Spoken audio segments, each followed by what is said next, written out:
Hello guys, my name is FX and welcome back to Game Dev Tycoon.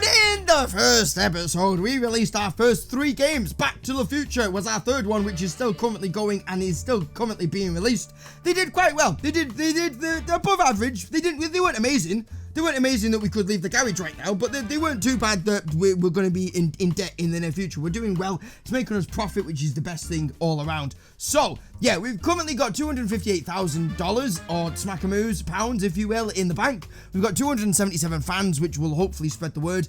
And Back to the Future, as I've said, is still being released. So now we're going to do a bit more research and we're going to release a few more games. So, that being said, let's get started. Okay, the first thing I want to do. Right, so that's the contract work thing that we got offered at the end of the last episode. So the first thing I want to do is research. We can't research anything. Okay, the first thing I want to do then is generate a game report for Back to the Future. And then after that, we'll make our 4th game of the Schmidt Limited Company thing. It's still going relatively well. I mean, it's still selling it. I don't know if there's a specific time where it just stops, or if it just stops when it stops being sold and then it gets recalled. Not recalled, but it just stops production is what I mean.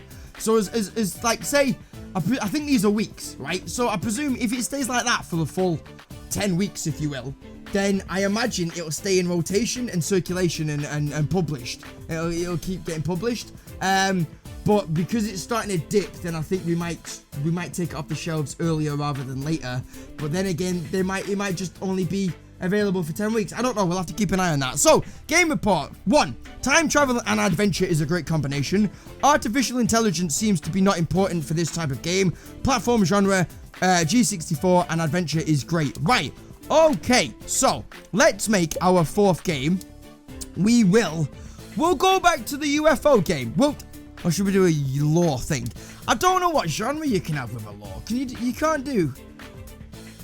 You can't really do an RPG for a lore game, can you? You can do a simulation game for a lore game? Maybe? We'll give it a go. We'll give it a bloody go. 1 minute. What was adventure? We don't know. See, that's a really good console for adventure. That's a really good console for strategy. I don't know any of them are at simulation, so we'll just give it a go. It's about trial and error, as I've said. I Am the Law is going to be the name of the game. It's a simulation game where you can be a lawyer. Again, that's in my head. I don't know if how the game interprets it. In which case it might be something else, but that's what's going on in my head right now. We're going to do 2D graphics and we're going to see how well this does, he says confidently. Right, so gameplay and story, that I'm just going to leave that as it is. The engine can go down. The story and the quests, you don't really do quests though, but the story could be, we're gonna do that. We're gonna keep them as an even keel and we're gonna see how well that does. So far, it's not looking pretty good because we've only got 2.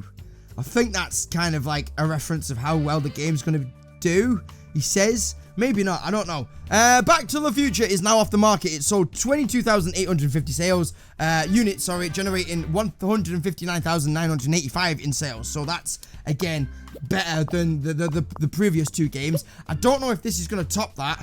Theoretically, it should, but if I buggered everything up in terms of development and the type of game, in terms of genre and topic, then it's not going to do well at all. Excuse me. So we're gonna have dialogues up there. Level design can go down a little bit, maybe, and artificial intelligence can go around about there as well, maybe. I don't know if I've got this wrong, but we're gonna see how it goes because again, we're just trialing and erroring at this stage. That kind of did a little bit better. 1, 7, and 6, so it's not too bad. It's not like it's 2 and 3. World design can go down because I've just got it in my head that you're just going to stay in the law firm or in the surrounding area, so you don't have to do, it's not going to be a huge open world game. Again, I don't know if that's how the game's going to interpret it, but that's how it is in my fat head. Graphics can go up and sound can maybe do that. We'll keep world design and sound at an even keel as well and see how well that does. Again, I don't know how well it's going to do because I don't know if you can have a law simulation type game, but I mean, it looks like it could be half decent. News! Today, the new game platform, TES by Ninvento has been released. There we go. And we can finish that game with 13 design and 10 technology and 0 bugs, which is good. And we got a new record again. That's good. New topic, new combo, bonus times 1.5. So it works to try new things. It may not work all the time in terms of how well it does when it gets released, but in terms of like your experience and your bonus and shit, it bloody works well. So we are now level 2. We're level 2 on most things. We're level 2 on everything, which is good. So we are developing as a game developer. New research sound available. Mono sound. Okay, so that's obviously a step up from basic sound. We can research new topics. Government strategy? We're gonna go with government strategy. Why the bloody hell not? We are gonna go with government strategy as our next game, just to keep it fresh and a little bit interesting. Game reviews are in. Please don't can me. Please don't can me. Alright, 6. It wasn't too bad. Shows potential. I'm glad you mentioned that. Pick up the DLC in about 6 months when we finally release one. 7. Good game. Nice one. Alright, so it wasn't too bad. 7. Enjoy. Oh, this is fine, he says, as long as you don't give me a 3 or a 2. All right, it was good. It was good. It was a good game. It was a good average game again. We are consistently pumping out. Excuse me, I couldn't get my words out then. We are consistently pumping out decent games, which is fine for a one-man army. Maybe you need to bring the heights up a little bit more when you've got a team of experts with you. But for just me on my own, it's not too bad. So we're going to generate a game report on that. And then after that's done, we are going to make the government simulation game. Because we seem to do pretty well with simulation. Strategy games. Sorry, it's a strategy game. They both begin with S. Okay, game report. Law and simulation is a good combination. Oh, who bloody knew? Artificial intelligence seems to be quite important for this type of game. Platform genre, match G64 and simulation is good. It's not great, but it's good. Okay, so artificial intelligence. Did we bring that up? I think we brought that up, didn't we? I think we brought that up. So that was possibly as good as we could get, those type of topics and genres together. So we're going to make the government strategy game. So we'll call this the Gov for Ryan. We're going to make this the government, and we are going to make it a strategy game, and we're going to do it on the PC because it's 3 pluses is what it is. I don't know what it's like on the G64, but at least we know that this is definitely a good win-win situation in terms of the platform for the topic and the genre that you're going to go for. So we're going to start development on the Gov, and we're going to see how well this does. So, we've not got any research icons at the bottom of the page here. So, strategy game, story and quests can go down, gameplay's good, and engine needs to be up. So maybe if we just keep them like that, and then bring you down like that, we're going to go with that for the time being, he says confidently. My ass is twitching. I don't know if this is right or not, but again, we're going to go with it, and it's all trial and error again. So, dialogues can go well down. Artificial intelligence needs to go up, and we'll do you about halfway just like that.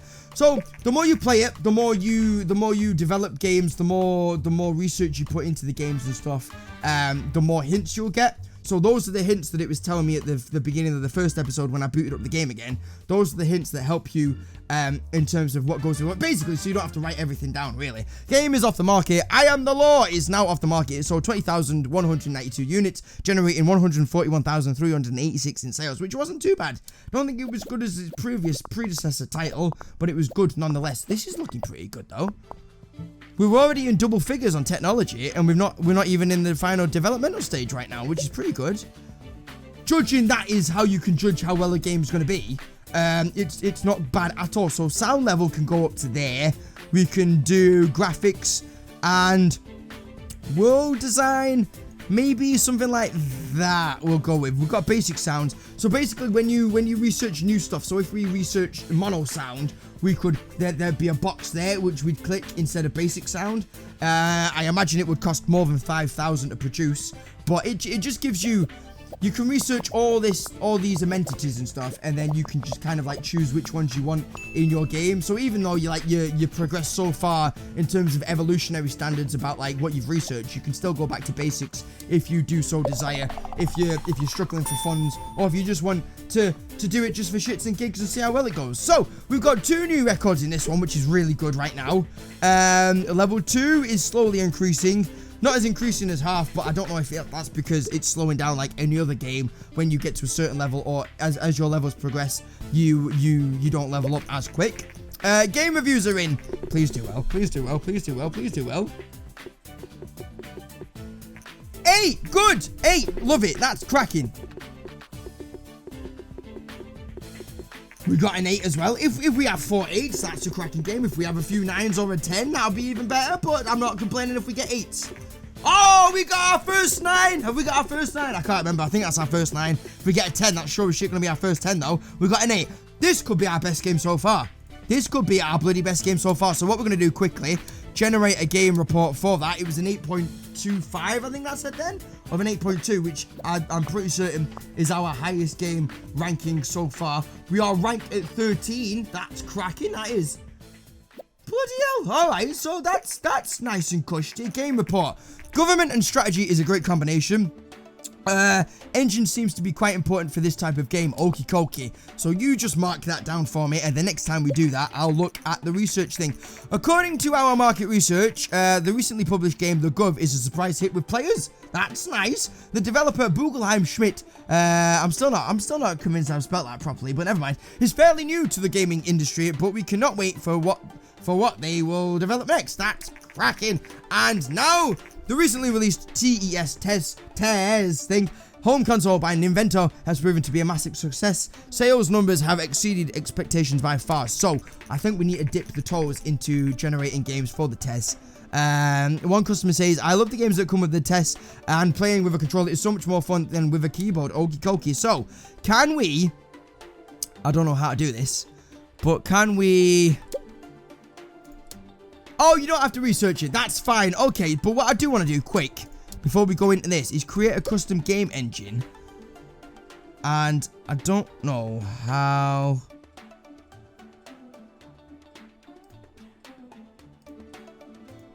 Okay.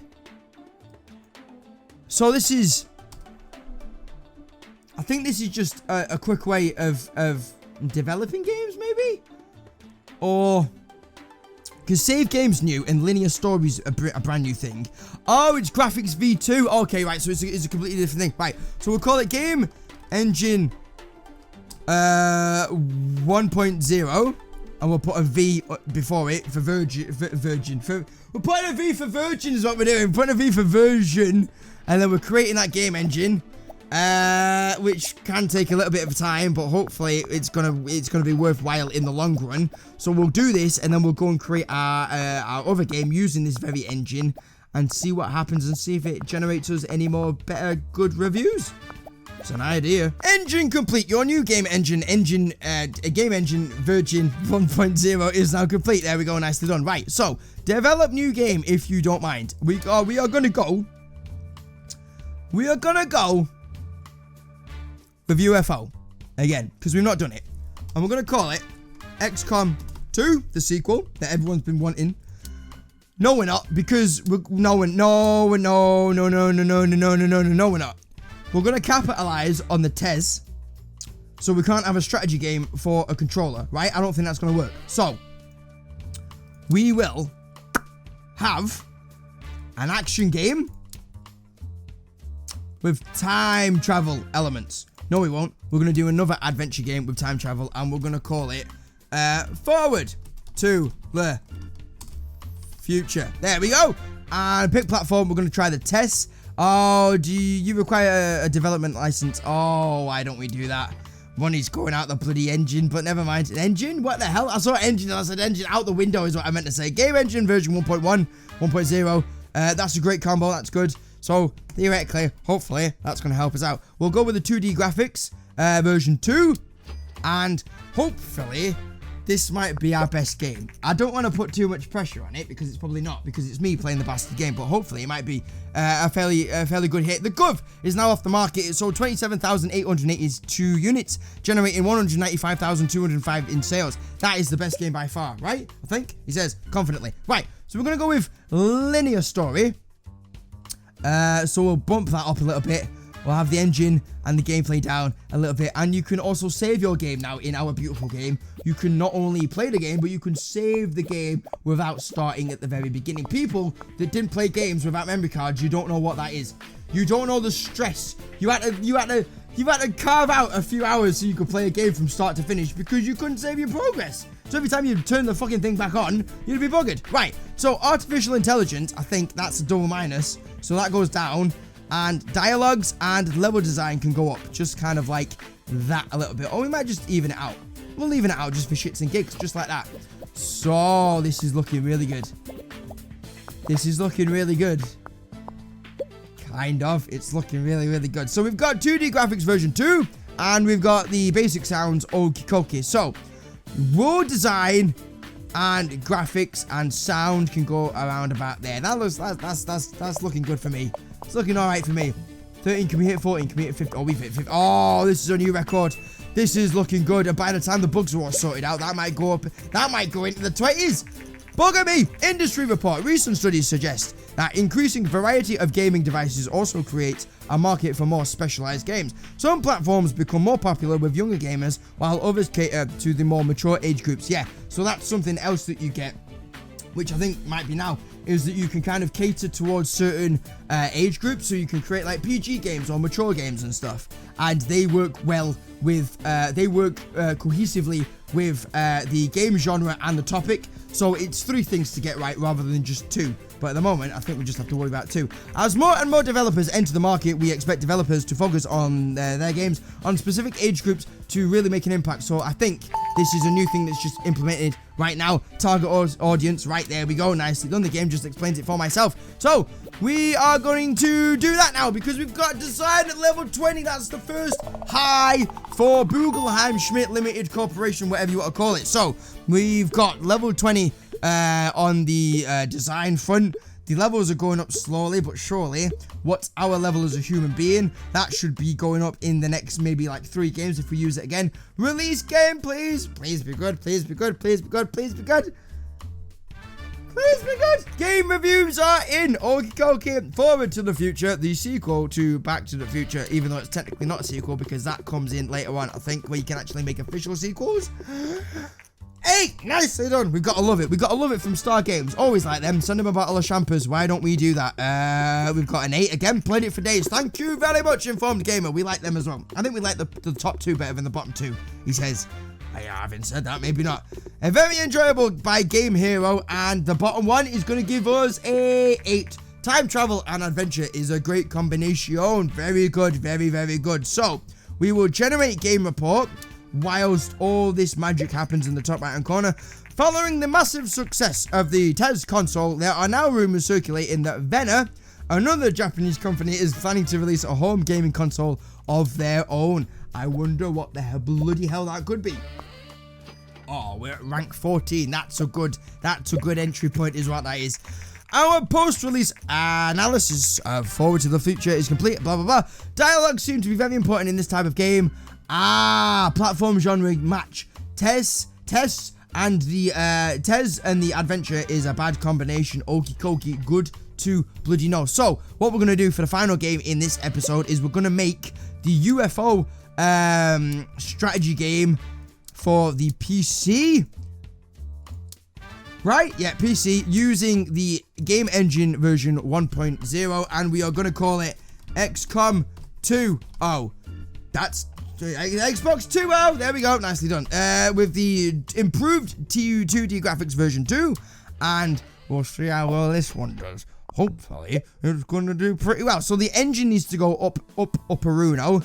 The stories and quests can go down, and the gameplay can go up like there, I think, maybe? Something like that. We're gonna enable the users to save the game again, and we have a linear story, which may not really be necessary if stories isn't really a big thing in strategy games, but we're going to keep it in there just for shits and giggles and see if we can get some more extra brownie points for having that in. The latest game by Bulla received very positive reviews overall. Star Games gave it an 8, saying love it. If Bulla continues to innovate like this, they might become a new fan favorite. Nicely done. We're almost at 1,000 fans as well. Speaking of fans, this isn't good though. This isn't good. There's nothing coming out. Oh, here we go. Okay, having said that, it's going all right now. Oh, okay. So, dialogues are well down. Level design and artificial intelligence. Artificial intelligence is an important thing, right? Why is that not there? I'm pretty certain it said AI was pretty important in the past, but for whatever reason, the hint wasn't there. Industry news. I don't know if that was because it was version 2 or what, but we're going to find out in the near future. Anyway, industry news. Today, Fenner has confirmed recent rumors that about a new gaming console and announced the Master V. The company claims that the Master V is technically superior to the massively successful Tez by Nintendo and plans to release it in the coming months. So then that's a new platform that we can start developing games for. So there's a lot of consoles, there's a lot of different platforms that we can release games for, and there's a lot of genres and topics that we can research, and hopefully there's going to be an abundance of games that we can create in the near future. So sound needs to go up just like that. It's not got 3, so I don't know if that means it shouldn't go all the way to the top. It should just go back there. We've got basic sounds. Mono sounds would have been good for this because strategy uses a lot of sound in its games. World design can maybe go like that, and graphics can go like that. We're gonna give that a go. We're gonna give that a little bit of a go. Design's looking good. It's not as good as the 20 that we had, but having said that, it's still fairly up there. So we're gonna wait till the bugs get polished and exterminated, and then we're gonna finish it. 46,437 units, generating 325,091 in sales. Bloody hell, that is the best game we have released so far. So we're going to release that now as a finished product, XCOM 2.0, and we've got a new record for technology because we are cooking with gas is what we're doing. Release the game, please, sir. Game review. First game reviews came in for XCOM 2.0. Just realized we're in our 3rd year already as well, and there's only 35, so... Ah, yes, it's a 10! It's a bloody 10! It's another 10! Can we get 10s across the board? That'd be amazing. I know I'm being greedy right now, but if we can get 4 10s, that'd be... Ah, come on, not to be today, but 2 10s and a 9 is cracking. 2 10s and 2 9s is going to be our best game yet. Nicely done. Right, so while that's doing that, we'll generate game report because, as always, we do a 9.5 across the board. Bloody Nora. Bloody hell, what's it ranked at? 2? Don't mind if I do. XCOM 2.0 is ranked at number 2. Bloody hell, sales record. XCOM 2.0 has achieved a company sales record with over 50,000 units sold already. Bloody Nora. This is an important milestone in the history of Bulla. New office? Congratulations, you have made quite a name for yourself and have saved, not sped, but you've sped up a lot as well, but you've saved up a lot of capital. If you want to grow the company further by moving into a new office, it's the next step. I found the perfect office situated in a technology park. Would you like to move your company to the next level? I do, but not quite now. 1.1 million. I'm bloody rich. I'm quitting. I'm retiring right now. I'm gonna buy an island on the coast of Tahiti, and I'm just gonna save my bloody days there is what I'm gonna do at the age of 20. However old my character is, 22, I'm going to go with. There we go. Not yet, thanks. Right, so, game report. Here we go. Graphics seem to be not very important in a game like this. Okay, is that the only thing we got? Is that the only thing we got? Okay, never mind. I don't know if we need to leave a little bit of a longer time before we generate the game report. Or, so then, I don't know. I don't know if hello, 100,000 units. No, don't mind me. I don't know if it's got a correlation between the amount of time that the games come out for and how much research you get. So like we've been doing it I say we, but me, because I'm stupid. I've been doing it pretty quick as to get it out the way so I can get a new game sorted straight away. But I don't know if it's maybe an idea to release a new game first, say, and then come back to generate a game report, and then we get more research points and more research things. When I say more research things, I mean more research information that we can actually use in implementing another game of its type in the near future. But XCOM 2.0 is staying at rank 2. It's just gone down to 3 in its 4th week. I presume these are weeks. I've not really figured that out yet. News! XCOM 2.0, the newest game by Bulla Schmidt, has caused a storm of good reviews and excited customers. Industry professionals say that XCOM 2.0 is one of these rare games that will set a new quality standard for future games. Well, la-dee-bloody-da, thank you very much. It seems that Bulla Schmidt really has made gaming history with XCOM, I can't even pronounce my own bloody game, that game. Well done, thank you very much. And on that note, guys, I am going to leave that one there. So XCOM 2.0 is taking the bloody world by storm. 1.6 million smacker moves is what we've got right now, and it's still at rank 3 in its 5th week, which is bloody unheard of for us right now. So that's doing pretty well. In the next episode, we may start thinking about bumping up into the bigger office, since we've got 1.6 million smacker moves to play with, and we can start working on hiring new people to hopefully lessen the workload for poor little me. So that being said, thank you so much for watching, and I shall see you in the next video. Take it easy, guys. Bye, yo.